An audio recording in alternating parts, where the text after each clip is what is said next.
Welcome back. Our next Daily Viewpoint. The 2014 Winter Olympics officially opens tonight, but they have been overshadowed, at least to this point, by some Olympic-sized problems leading up to this series of games. The Homeland Security Department in this country is banning all liquids from carry-on bags on flights entering Russia. The host nation has been condemned by the LGBT activists. There's that whole issue. Journalists have been arriving to unfinished hotel rooms and other facilities that seem to still be in a state of construction.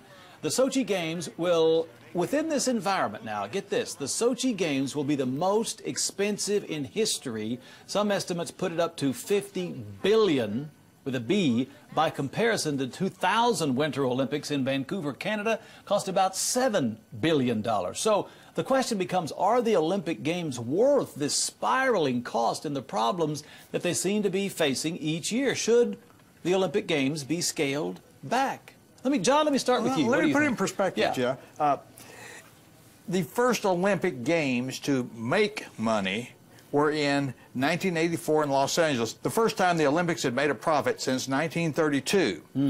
The biggest loser up to now was 1976 Montreal. It took them 30 years. They lost $2 billion. Wow. Now, in the last few years, they've kind of broke even. However, in 2004, Greece lost $15 billion, and you know, Greece is a country that's had all this government debt crisis and all this. So now Putin's got in Russia looking at a $50 billion loss. Now, why does he do it? Well, they say, you know, you want to bring people into Sochi, make it a tourist area. I don't know how many people are going to go to Sochi after the Olympics. I know this, that the infrastructure that is left has not really made any sense for all of these countries that have built new stadia, if you will, and Olympic pools and all this stuff.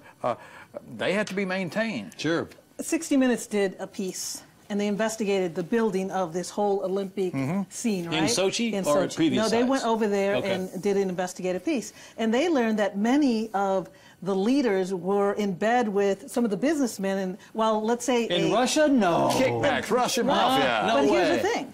And that's what happened. So, you know, you increase the price. So who knows what has been padded in the $50 billion. Gosh. But also, on the other hand, it seems that every time there's an Olympics, everybody tries to outdo the next show. Yeah, Tonight's show is supposed to be amazing, right? Yeah.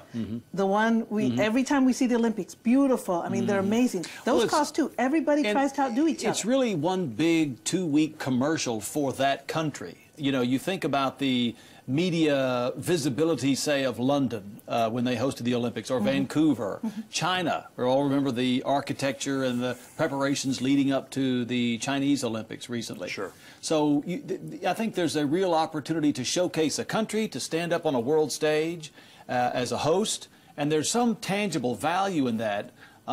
Well, yeah, they want tourism, too. Of course, I mean, yeah. tourism is huge. Russia is known as a place that, I don't know if you want to visit. I mean, it is a beautiful place. This but place on the you Black want to go Sea, there. I mean, it's But you can see them investing in that area, trying to get more tourists to come there, just like China. I mean, we hear all the good, bad, and ugly about China. They did it, too. But no one's telling each venue, look, you've got to pony up. You've got to spend this much money because the Olympics is coming into your town. It's up to each Olympic planning committee within that town to decide, right? Someone has suggested that they do it not unlike the Super Bowl, where you get 4 or 5 places that have the facilities, and you rotate them, and they can handle it, rather than going to the vast parts of the world and losing $50 billion in Russia, say. But it also changes with the athletes. Every athlete has a different demand.